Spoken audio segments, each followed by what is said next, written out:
Hi friends, I just wanted to do a little video about what to look for when renting a place and anticipating a move.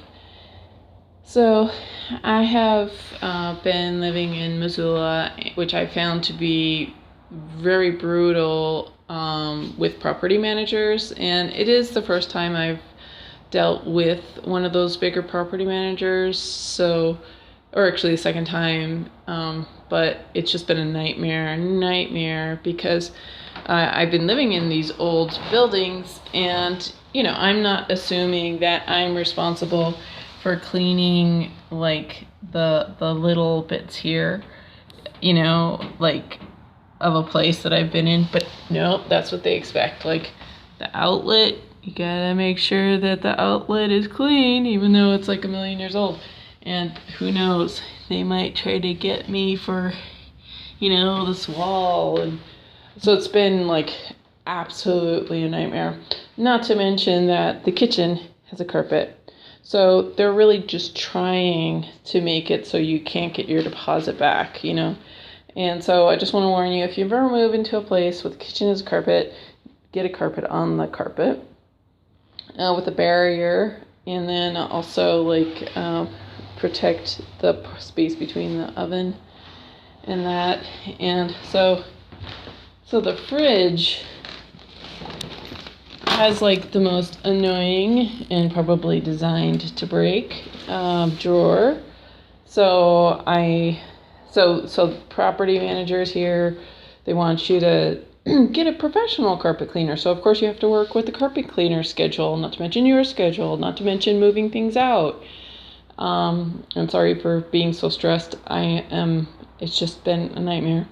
Anyway, so I put this because I couldn't have it on the carpet because the carpet cleaner was right there.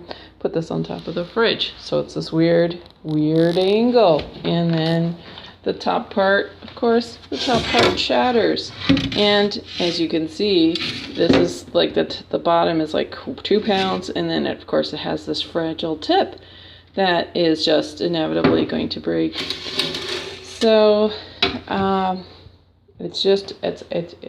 I mean, if you don't think that there's something like spiritual warfare, I don't know. And of course the landlord leaves. So the counter has floor linoleum on it, of course, because of course you like that, and of course it's gonna have all this grime that accumulates because it's floor linoleum. And so they give me this glass trivet, of course, and all the time I'm here, I'm like, gotta make sure we don't break the glass trivet.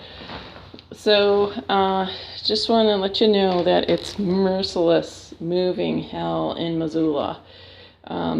You're gonna have your carpeted. There's gonna be crappy like dirt that they may try to hold you accountable for that was here before you were. I've only been here 6 months. They might try to get me for the mineral deposits that probably was here for 100 years, because that's what another property manager tried doing. So just be warned, like, Missoula is a very pretty place, but it is so brutal and unregulated. And speaking of unregulation, so I'm moving because I have carbon monoxide poisoning from this improperly installed water heater. It's supposed to be either in a basement or a closet, as you know. And I caused that burn because I was didn't realize it, but I was suffering from oxygen deprivation, and so I made some poor judgments there. But as for those who know about plumbing, it's the water heater is not supposed to be flush on the carpet. Number one, because if anything should happen to this water heater, it's going to flood, and it's very possibly has in the past. So anyways, so there's like very little regulation here in Missoula. It's all just very pro landlord. So watch out for miserable moving hell in Missoula. Thanks for watching, and yeah, just keep an eye out. I know there's like so little housing One last thing. So there could be a pile of poop right in the middle of this room, and they could charge $1,000 for this.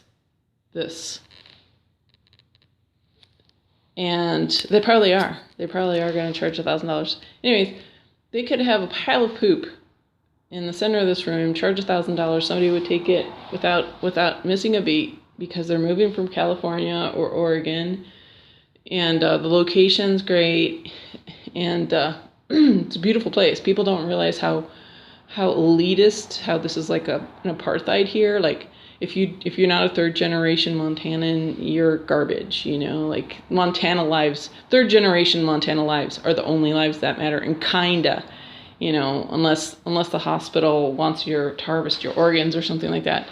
But so the property manager expects you to restore everything to out of the box conditions. Like, everything has to look like it just came out of the factory, even though it's been around for hundreds of years or 10 years.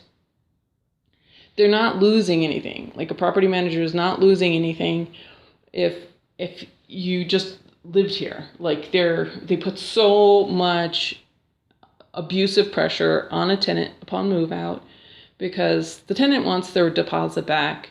The landlord wants that deposit. Not only does that landlord want the deposit, and most of the time it seems like they get that deposit, they also want to charge you extra cleaning fees as well. So it is not worth living in Missoula. Just after you're here a while, you realize that people do not care for outsiders. It's a xenophobic place. Even though it's beautiful, even though it's still a lot of nature, just the living here is just brutal. Unless you're a college student, then you're a little bit more protected. But as an adult outside of the college student system, oh my gosh, it's been the worst, most unhealthy experience. Like, I'm like, I got to leave before they kill me, because it's just so stressful and so brutal. Just so uncaring, so hard-hearted, so godless, and I'm not saying like they, there's plenty of Christians who are abusive here, but I've got to say, like, people who have more of a sense of karma, and I've got to say, I've lived at yoga centers and meditation centers where people completely are devoid of a sense of karma, but I have had more of a sense of fairness of people who are more, I guess, like new agey mainstream, like they're than here. Like, here, I don't know what it's like. I like demonic is what I have just been led to that Missoula is compelled by, because how cruel and unreasonable property managers are, and how indifferent the residents are here about it. How just the residents just like, yeah, that's how it is. Yeah, that's too bad. I mean, it's outrageous. So anyways, I don't know if anybody's still listening to this, but I'm just venting, as you can tell. So anyways, I really hope that God touches your heart, that Lord Jesus Christ touches your heart and protects you and protects me, because I certainly need it, and I know we all do. So anyways, God bless you. Bye-bye.